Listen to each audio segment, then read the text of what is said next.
शब के साए जब उस घने जंगल पर एक तारीक गिलाफ अंधेरे कल्हाफ की तरह फैल गए, तब फलक को एहसास हुआ कि वो वापसी का रास्ता भटक चुकी है। उसकी आंखें दहशत से पथरा गईं। झील देखने की मिली सी ख्वाहिश उसे इस भूल भुलैया में खींच लाई थी।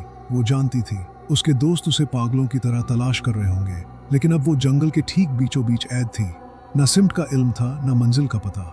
वो घबरा कर इधर उधर भटक ही रही थी कि दफतन अचानक उसके कानों में किसी की दर्दनाक चीखें गूंजने लगीं। ये आवाजें इतनी पुरअसरार थी कि फलक का दिल खौफ से बैठ गया। इस जंगल के बारे में अजीब और गरीब दास्तानें पहले ही मशहूर थीं। क्या सच में कोई मुसीबत में है?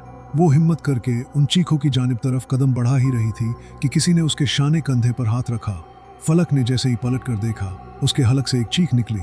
फलक शहर के मारूफ प्रसिद्ध ताजिर व्यापारी शेख इकबाल की इकलौती बेटी थी। उसकी जिंदगी किसी ख्वाब से कम न थी। खुदा ने उसे हर नेमत वक्त से पहले अता कर दी थी। 2 भाइयों की अकेली बहन होने की वजह से वो सबकी लाडली थी, खासकर अपने वालिद की। शेख इकबाल अपनी बेटी पर जान छिड़कते थे। वो अक्सर कहते, जब से फलक मेरी जिंदगी में आई है, मेरा मुकद्दर चमक उठा है, वरना मैं तो एक मामूली सा आदमी था। फलक की गहरी सब्ज हरी आंखें उसके हुस्न को 4 चांद लगाती थीं। जिस रोज वो 18 बरस की हुई, घर में एक शानदार जश्न रखा गया। शहर के तमाम अमीर और कबीर मौजूद थे। महफिल अपने उरूज पर थी कि अचानक मेहमानों की चीखें गूंज उठीं। दीवार पर एक मोटा सियाह नाग फन फैलाए बैठा था। उसकी दहशत से हर कोई कांप उठा, मगर फलक हैरान थी। उस नाग की चमकती हुई आंखें बिल्कुल उसी की आंखों जैसी थीं। इससे पहले कि कोई कुछ समझता, शेख इकबाल उस नाग को देखते ही शदीद बहुत ज्यादा दहशत के आलम में जमीन पर गिरे और बेहोश हो गए। वो नाग चुपचाप दीवार की दूसरी तरफ रेंगता हुआ नजरों से ओझल हो गया। वक्त गुजरा, सब ये वाकया भूल गए। एक रोज कॉलेज में फलक के दोस्तों जोया, सायरा और फरहान ने घूमने फिरने का प्रोग्राम बनाया। उनकी मंजिल वही पुरअसरार जंगल था जहां पुराने बादशाहों के खड़हर थे। शेख इकबाल से इजाजत लेकर फलक अपनी गाड़ी में दोस्तों के साथ उस सफर पर निकल पड़ी। जैसे ही वो उस जगह पहुंचे, एक अजीब सा खौफ उन पर तारी हो गया। माहौल में एक वहशत थी। वहीं एक छोटा सा होटल था जिसे मकामी स्थानीय लोग चलाते थे। रात घिर रही थी और दोस्तों ने कल सुबह वापस जाने का फैसला किया, लेकिन फलक के दिल में उस जंगल की मशहूर झील देखने की आरजू मचल रही थी। जैसे ही सब सो गए, वो चुपके से होटल से निकली और झील की तरफ चल दी। चांद की रोशनी में झील का नीला पानी किसी जादू की तरह चमक रहा था। फलक उस मंजर में खो सी गई। वो काफी देर तक उस हुस्न से लुत्फअंदोज आनंदित होती रही, लेकिन जब वो वापस जाने लगी तो उसके होश उड़ गए।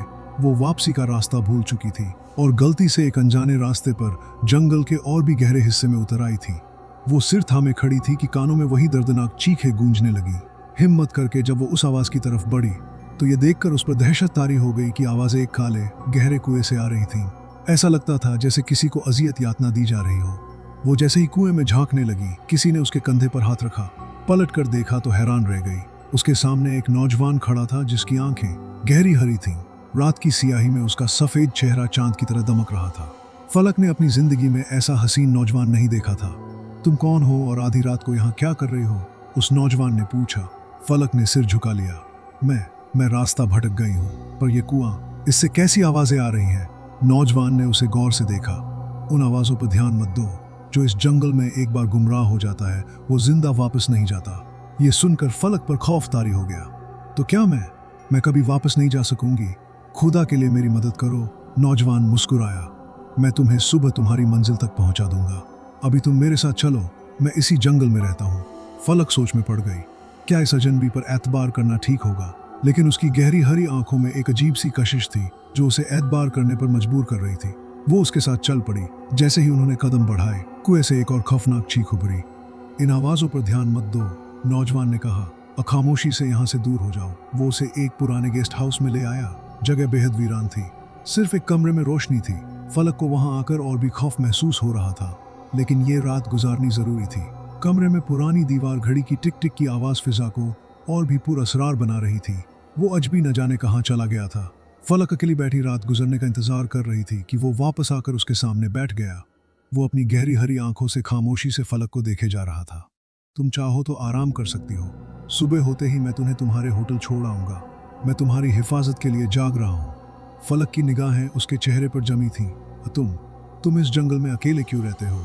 नौजवान की आंखों में एक उदासी उभरी। ये जंगल ही अब मेरा मस्किन घर है। मैं यहाँ से जा नहीं सकता जब तक वो काम पूरा ना कर लूँ जिसके लिए मुझे यहाँ लाया गया है। कैदी हो? फलक ने पूछा। ये जंगली झील, ये कुआं, सब एक राज है, और इस राज का ताल्लुक तुम्हारे माजी अतीत से है। तुम यूं ही मेरे सामने नहीं आई। फलक, मेरे दिल की आवाज तुम्हें यहाँ खींच लाई है। फलक का दिल तेजी से धड़कने लगा। उसने हिम्मत करके पूछा, क्या तुम्हारा कोई ताल्लुक उस काले नाग से है जो मेरे घर की दीवार पर आया था? नौजवान की आंखों में एक चमक सी आई। तुमने उसे देखा था? देखा, मैंने कहा था ना, तुम मेरे दिल की आवाज समझ जाओगी। उस नाग की आंखें भी हरी थीं, बिल्कुल तुम्हारी और मेरी तरह, फलक ने कहा। नौजवान ने एक सर्द आह भरी। वो नाग तुम्हें कभी नुकसान नहीं पहुंचाएगा फलक, उसका मकसद कुछ और है। शायद तुम्हें याद होगा, उसे देखकर तुम्हारे वालिद शेख इकबाल बेहोश हो गए थे। उनका बेहोश होना यूं ही नहीं था, उसके पीछे एक गहरा राज छुपा है। कैसा राज? और तुम मेरे वालिद को कैसे जानते हो? फलक की बेचैनी बढ़ गई। क्योंकि मैं उस राज का मुहाफिज रक्षक हूँ जो तुम्हारे वजूद से जुड़ा है। कभी किसी ने तुम्हें बताया कि तुम्हारी पैदाइश के बाद तुम्हारे वालिद के हालात अचानक कैसे बदल गए? वो एक मामूली ताजिर से इतने अमीर कैसे हो गए? हाँ, अब्बा हुजूर अक्सर कहते हैं कि मेरी पैदाइश के बाद उनकी तकदीर बदल गई। लेकिन तुम्हें कैसे पता? अचानक वो अजनबी नाग के रूप में बदलने लगा। ये देखकर फलक की आंखें हैरत से फट पड़ी। वो दीवार से चिपक गई। वो नाग कोई और नहीं बल्कि वही नौजवान था। इंसानी रूप में वापस आकर वो बोला, घबराओ मत, मैं तुम्हें सच बताने आया हूँ। तुम ही वो लड़की हो जो हमारी तात, हमारी नागमणि वापस ला सकती हो। नागमणि? फलक दहशत से कांप रही थी। हाँ, आज से 20 बरस कबल तुम्हारा बाप एक गरीब ताजिर था। एक रोज वो इसी झील पर पानी पीने आया। वहां उसने हमारे देवता अग्नेय को धूप सेंकते देखा, जिसके सिर पर वो बेशकीमती नागमणि चमक रही थी। तुम्हारे बाप की आंखों में लालच आ गया। उसने एक भारी पत्थर से देवता अग्नेय के सिर पर वार किया, नागमणि छीनी और भाग गया। उस दिन से हमारे देवता अपनी सारी शक्तियों से महरूम हो गए और आज तक उस कुएं में कैद अपनी तकलीफ पर चीख रहे हैं। और तुम्हारा बाप उस मणि की बदौलत करोड़ों में खेलने लगा। फलक की आंखें आंसुओं से भर गईं। वो चीखे, हाँ, वो हमारे देवता अग्नेय की हैं। मेरा नाम जरियान है। मैं तुम्हें यहाँ उनकी जान बचाने के लिए लाया हूँ। हम तुम्हारे 18 साल के होने का इंतजार कर रहे थे। अब तुम जाओ, लेकिन वादा करो कि तुम अपने बाप से वो नागमणि वापस लाकर दोगी। जरियान की हरी आंखों में एक अजीब सी कशिश थी। फलक ने वादा कर लिया। अगली सुबह वो हैरान रह गई। वो उसी होटल के सामने थी जहां उसके दोस्त उसका इंतजार कर रहे थे। वो उनके साथ घर तो लौट आई, लेकिन उसका दिल और दिमाग उसी जंगल में रह गया था। शाम को वो अपने बाप के सामने खड़ी थी। उसकी आंखों में एक फौलादी इरादा था। मुझे वो नागमणि चाहिए अब्बा हुजूर, जो आपने 20 साल पहले उस नाग देवता को मारकर हासिल की थी। शेख इकबाल के चेहरे का रंग उड़ गया। अपनी बेटी के मुंह से ये राज सुनकर वो ऐसे हैरान हुए जैसे उन पर बिजली गिर पड़ी हो। कहानी यहाँ रुक जाती है। एक तीव्र और सस्पेंस भरी धुन के साथ स्क्रीन काली हो जाती है।